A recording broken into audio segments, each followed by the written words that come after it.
quraanni qabatee ittiin deemu isuma kana quraana kana akka biraatti hiikkatee dogongora malee karaa irra daba malee quraana biraa qabatee ittiin deemu jechuudha. Garuu kiristaanonni akkasidhaa miti akka fedhiitiin beenteen dhuftee 66 gooti. Ortodoksiin Itoophiyaa qofti macaafa hedduutti dabaltee jirti. Macaafa addunyaa irratti uummanni waliin fudhate.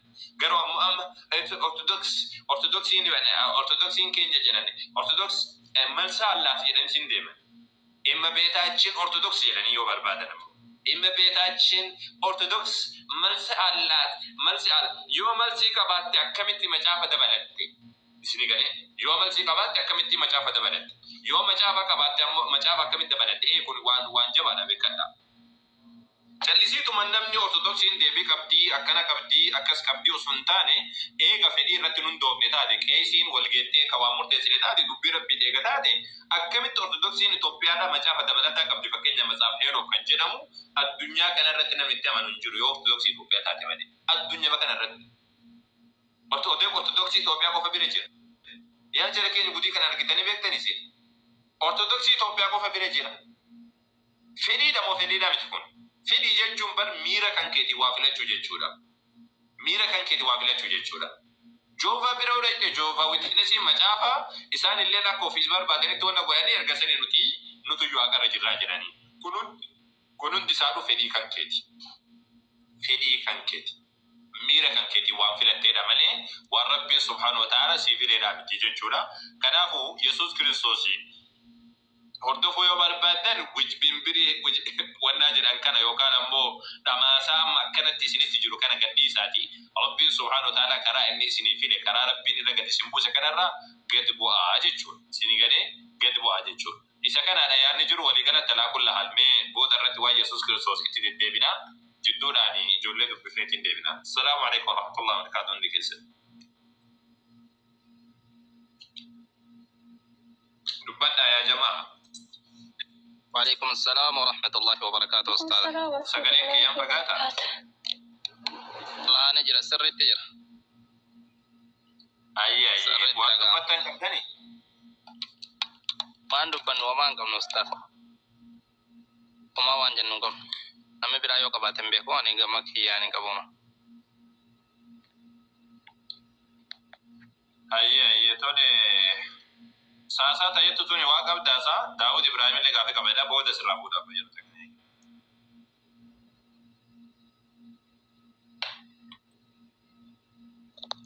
Kamji tuju nagan suni kata nagan sidi fil atau nagoma meti jirra galata sa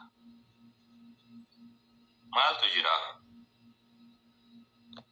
aye umtu anti rolle baye miti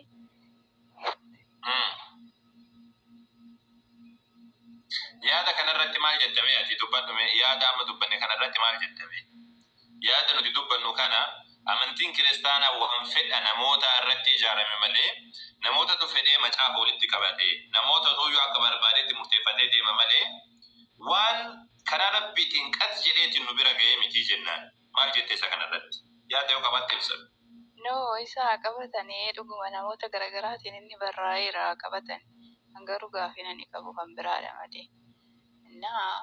Karaa rabbiitiin kan dhufee miti jettanii isa dhuguma kan gadi bu'ee miti namatu babarreesse nama garaagaraatu.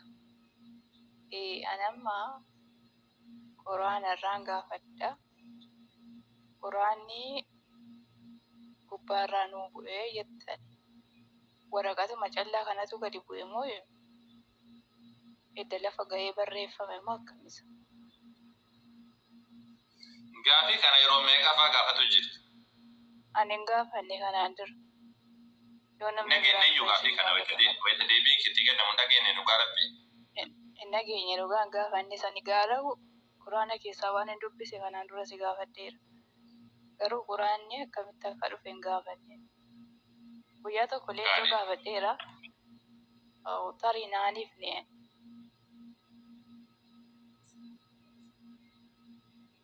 Hayye wannan sin jede Qur'aanni waraqaa gabboo jedhaa miti yeroo hundi dubbanna bar yeroo hundi dubbanna Qur'aanni waraqaan gabboo jedhaa miti waraqaan barreeffamee gabboo hin jiru dubbii rabbiitu nabiyyi Muhammad alayhi salatu wasalam dhufee jenna malee dubbii nabii rabbii tuu rabbiin dubbatee Jibriilitti hime Jibriil fideeti nabiyyi Muhammaditti hime jedhe. Akkuma nabiyyoota kaawwan bira dhufu. Nabiyyoota kaawwan ittillee waraqatu gabbu'aadhaa miti. Waraqaan barreeffamee gad bu'aadhaa miti. Namni rabbiin barreessee kenneef yookaan gabatee irratti rabbiin barreessee kenneef Nabiyyi Muusaa alayhi salaam qofa. Namni biraadhaa ammoo rabbiin barreessee kan kenneef hin jira kan jedhamu hin jiru. Ta'u injiilamu Yesuus Kiristoos bakka kennamee kan jedhu sun haasawa qaba. Haasawa mataa isaa danda'e qaba suni barreeffamee kenname moo dubbitu itti dhufee kan jiru. Waliigalatti alaa kulli haal dubbii rabbiitu nabiyyi Muhammaditti dhufee jennaan fakkeenya akka fakkeenyaatti siifuun akka siidisii garuudhaaf. Dubbii rabbiidha Jibriil alayhi salaam gaafa Maryamitti dhufu dubbii rabbiidhaa dhufeetiin itti hime. Ilmeen deessaa akkana jettee jedheetiin kan itti hime dubbii rabbiiti. Dubbii rabbiidhaa itti himee jedheetiin macaafni keessan dubbata akkasumatti nabiyyi Muhammaditti alayhi salaam dubbii rabbiitti dhuftee rabbiidha akkana jedhaa jennaan rasuuli rabbiidha alayhi salaam nabiyyi Muhammad akkasitti qabatanii uummataan gaanii jennaan. Siigalaa miti isaa uummataan gaanii jennaan. Malee namni biraa dhufee isaan ittiin himnee jechaadha. Isaanumatu dhaga'ee isaanumatu barreesse. Eenyu namni biraa dhufee itti himne Jibriiltu itti himee jechuun jira bara. No, isaantu rabbi irraa dhaga'ee jettanii bara.